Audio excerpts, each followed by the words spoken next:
Germanton Hospital pioneers in world-class orthopedic, cardiology and multi-specialty care. Top 3 in Hyderabad, top 10 in South India. Attapur, Hyderabad. కొంతకాలంగా మార్కెట్ని షేక్ చేసినటువంటి బంగారం వెండి ధరలు కొంత మేరకు తగ్గుముఖం పట్టాయి, స్టేబుల్గా ఉన్నాయి. ప్రస్తుతం ఏంటి పరిస్థితి? రాబోయే రోజుల్లో పెరుగుతుందా లేకపోతే ఇలాగే స్టేబుల్గా కంటిన్యూ అవుతుందా? ప్రముఖ మార్కెట్ అనలిస్ట్ ప్రశాంత్ గారిని అడిగి అన్ని విషయాలు తెలుసుకుందాం. ప్రశాంత్ గారు నమస్తే అండి.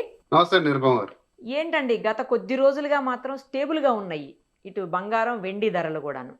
ఇప్పుడు ఏమన్నా మరి బయ్యర్స్ని అంటే కొనుక్కునే వాళ్ళని లేదా ఇన్వెస్ట్ చేయాలనుకునే వాళ్ళని ఇప్పుడు ఏమైనా చేయమంటారా లేకపోతే మళ్ళీ వెయిట్ అండ్ సీ అనా? కరెక్ట్ అండి. ఇప్పుడు 2026 జనవరి 1 మనము బంగారం 1,40,000తో చూసుకుంటే ఈ రోజు 1,56,000, 58 ఐ థింక్ బిట్వీన్ ఈ రేంజ్ లో ఉంది నేను చెక్ చేసినప్పుడు. సో అందులో ఆ రోజు ఇన్వెస్ట్ చేసి ఇక దీని రోజు చెక్ చేసుకోకుండా ఒక సంవత్సరం పాటు వెయిట్ చేసే వాళ్ళందరూ కూడా సంతోషంగా పడుకోవచ్చు. సో అసలు చెక్ చేయాల్సిన అవసరం లేదు. సిల్వర్ కూడా దాదాపు 2,40,000తో స్టార్ట్ అయింది. ఈ రోజు 2,70,000 ఉంది.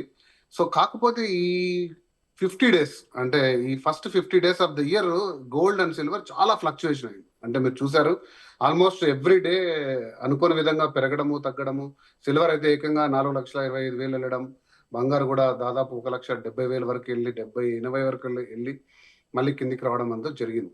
సో ఈ ఫ్లక్చుయేషన్స్ అన్ని కూడా మనం ఇంతకుముందు డిస్కస్ చేసాము. ప్రధానంగా ఏంటంటే 2025లో జరిగిన గోల్డ్ అండ్ సిల్వర్ ర్యాలీ చూసి స్టాక్ మార్కెట్ లో అంత ఆశించిన లాభాలు రాలేదు. 2025లో 24 వరకు స్టాక్ మార్కెట్ బాగుండేది.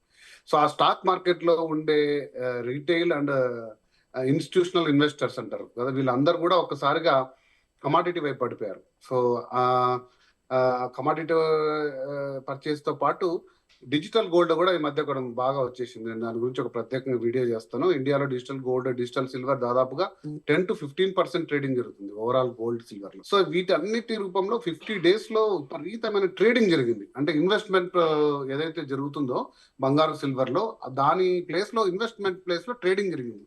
ఈ రోజు కొనడం రేపు అమ్మడం.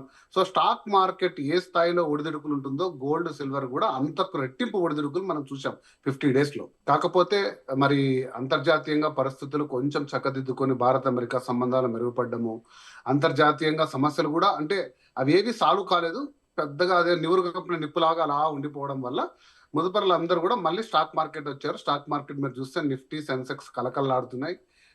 సో పాయింట్స్ ఎవ్రీడే అప్ లో ఉంది. సో మరి ఆ స్టాక్ మార్కెట్ మళ్ళీ ఎప్పుడు క్రాష్ అవుతుందో, వాళ్ళందరూ కూడా కమోడిటీ మార్కెట్ ఎప్పుడు వస్తుందో మనం అని కూడా ఊహించలేము. ఎందుకంటే బంగారు సిల్వర్ పెరగడానికి కారణాలు, తగ్గడానికి కారణాలు మనం అనేక సార్లు డిస్కస్ చేసాం. అంతర్జాతీయ పరిస్థితులు, డాలర్ ప్రభావం కానీ ఈ 50 days లో ఏదైతే చూసామో అది చాలా విభిన్నమైన కారణాలు. అంటే ఒక 70 ఏళ్ల చరిత్ర ఉన్న బంగారు సిల్వర్ పెరగడానికి కారణాలకి ఇప్పుడు పెరుగుతున్న కారణాలకి చాలా తేడా ఉంది. కాబట్టి ఇప్పుడు ఏదైతే ఉందో ప్రైస్ కొంచెం కొద్ది రోజులు స్టేబుల్ గా ఉండే అవకాశం ఉంది అని మేము కూడా ఎక్స్పెక్ట్ చేస్తున్నాము, ఉండాలనే కోరుకుంటున్నాం. అలా ఉన్నప్పుడే ఇన్వెస్టర్లు అందరూ కూడా నమ్మకంగా భరోసా తీసుకొని దాంట్లో, ఎందుకంటే అది పెరుగుతున్నప్పుడు ఒక సంతోషం ఉంటుంది కానీ అది ఒకసారి తగ్గుతుందేమో భయం ఉందని చూసారా, అది చాలా చాలా ఇన్వెస్ట్మెంట్ పెట్టే వాళ్ళందరినీ కూడా దెబ్బతీస్తుంది. కాకపోతే మనం ఎప్పుడు డిస్కస్ చేసినట్టు లాంగ్ టర్మ్ హొరైజన్ లో ఈ రెండింటికి మించిన ఇన్వెస్ట్మెంట్ లేదు. ఖచ్చితంగా మీరు దీన్ని సురక్షితంగా పెట్టుకోండి. ఒక మొత్తం అంటే ఒక 10%, 15% మీ మీ యొక్క స్థాయిని బట్టి, మీ యొక్క శక్తిని బట్టి ఎలా కావాలంటే అలా ఇన్వెస్ట్ చేసుకోవచ్చు. సో అయితే కొద్ది రోజులు అంటే ఎక్కువ ఇన్వెస్ట్ చేయాలనుకునే వాళ్ళు కొద్ది రోజులు వెయిట్ చేయడం బెటర్. తక్కువ ఇన్వెస్ట్మెంట్ ఏదో అప్పటికప్పుడు పెళ్లిళ్ళు, ఫంక్షన్స్ అలాంటి వాళ్ళు కొనేసుకోవచ్చేమో కదండి ఇప్పుడు. ఎందుకంటే మార్చి నిన్నటి నుంచి మంచి డేస్ స్టార్ట్ అయిపోయాయి, ఈ రోజు నుంచి కూడా. సో పెళ్లిళ్ళు, ఫంక్షన్స్ చాలా ఉన్నాయి ఈ 1-2 months లో. మార్చి, ఏప్రిల్ అంతా పెళ్లిళ్ళ సీజన్ కదా. అవునవును. సో బంగారు అయితే మీరు లాంగ్ టర్మ్ పెట్టుబడి కింద అయితే ఏ రోజైనా తీసుకోవచ్చు, ఈ రోజు కూడా తీసుకోవచ్చు డెఫినెట్ గా.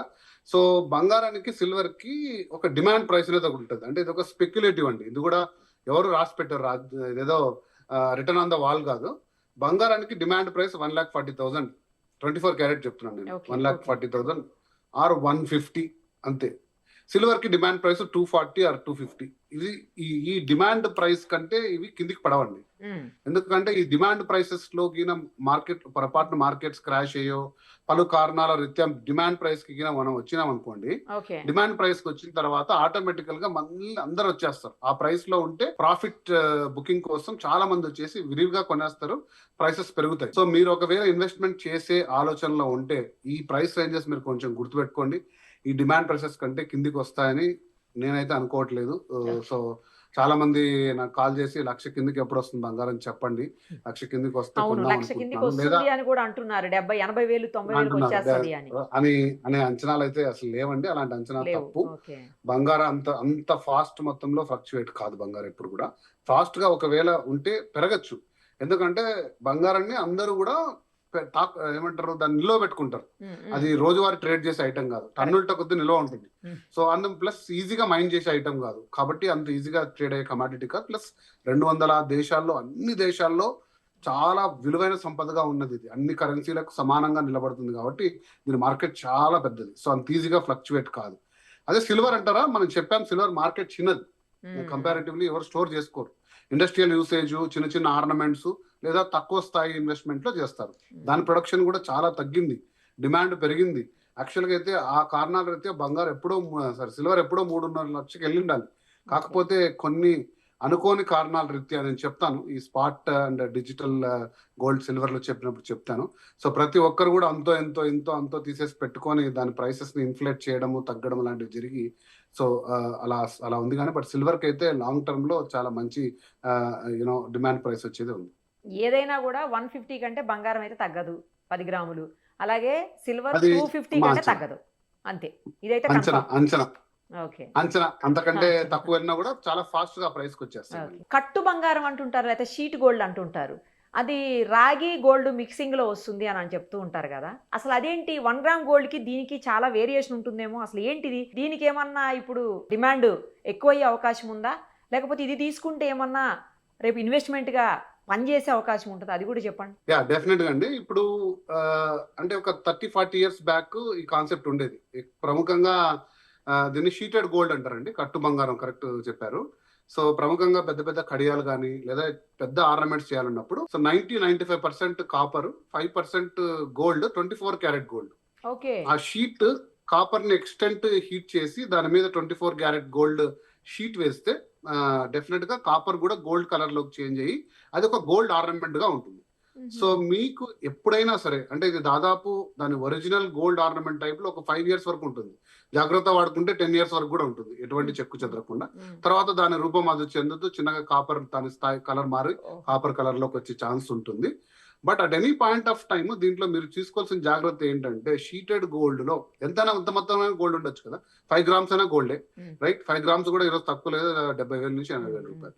సో ఒక 100 గ్రామ్స్ ఆర్నమెంట్ తీసుకున్నారు మీరు, ఒక మంచి నగలో లేకపోతే వడ్డానమో లాంటిది తీసుకున్నారు. ఆ 5 గ్రామ్స్ మీరు మళ్ళీ తీసుకోవాలంటే సో దాదాపుగా 60% వాల్యూ వస్తుంది. 5 గ్రామ్స్ లో 60% వాల్యూ మీకు వస్తుంది. ఎందుకంటే కాపర్ తో అది మిక్స్ అయిపోయి తర్వాత దాంట్లో నుంచి మళ్ళీ ఎక్స్ట్రాక్షన్ లో చాలా ఇబ్బందులు ఉంటాయి. కాబట్టి మీరు అదొకటి గుర్తుపెట్టుకోండి. దాని మేకింగ్ ఛార్జ్ అనుకోండి, ఇంకోటి అనుకోండి. ఆ షీటెడ్ గోల్డ్ తీసుకున్నప్పుడు ఒరిజినల్ గోల్డ్ ఏదైతే వస్తుందో వాల్యూ 100%, ఇది అంత మొత్తానికి రాదు. కాకపోతే ఇది తీసుకోమని నేను చెప్పను, తీసుకోవద్దని నేను చెప్పను. ఎందుకంటే ఇది ప్యూర్లీ ఇండివిజువల్ డెసిషన్. అది అంత మొత్తం ఆర్నమెంట్ గా మనం కావాలి అన్నప్పుడు రోల్డ్ గోల్డ్ లేదా సిల్వర్ మీద గోల్డ్ కోటింగ్ కంటే ఇది బెటర్ లుక్ ఉంటుంది, ఇది ఒరిజినాలిటీ ఉంటుంది. అంటే కనిపెట్టలేదు దాదాపుగా వచ్చి తీసుకొని ఒక కంసలో ఒక ఎక్స్పర్ట్ ఉంటే తప్ప ఇది షీటెడ్ గోల్డా లేదా అని చెప్పడం చాలా కష్టం. ఓకే, బట్ ఈ రోల్డ్ అంటే ఏదైతే 1 గ్రామ్ అంటారో అది ఇమిటేషన్ లో ఉండే, అది gold just coated, right? So అది కోటెడ్ కాబట్టి దాన్ని కొంచెం ఈజీగా కనిపెట్టచ్చు. ఈవెన్ సిల్వర్ మీద కోటింగ్ కూడా కనిపెట్టచ్చు. బట్ షీటెడ్ గోల్డ్ కొంచెం ఇంతకు ముందు వాడేది ఇప్పుడు ప్రముఖంగా వినిపిస్తుంది. నా అంచనా నిజమైతే బంగారు ప్రైస్ 2 లక్షలు దాటి 2,50,000 పోతే షీటెడ్ గోల్డ్ మార్కెట్ కూడా ఎమర్జ్ అయ్యే అవకాశం ఉంది. మరి ఆ తర్వాత దాది అంటే ఏదైతే కాపర్ ఉంటుందో ఆ రాగి కూడా పనికొస్తుంది కదండి, యూస్ చేసుకోవచ్చు కదా? రాగి వాల్యూ చాలా తక్కువ కదండి. దాంట్లో వాడే 95 గ్రామ్స్ కాపర్ వాల్యూ అంటే ఈ రోజు రేపు 100s లో. దాని ఎక్స్ట్రాక్షన్ ఆ ప్రాసెస్ అయ్యే ఖర్చు కంటే దాని మెటల్ ఖర్చు తక్కువ ఉన్నప్పుడు దాన్ని అంతగా పెద్ద పట్టించుకోరు. థ్యాంక్ యూ అండి, థ్యాంక్ యూ సో మచ్.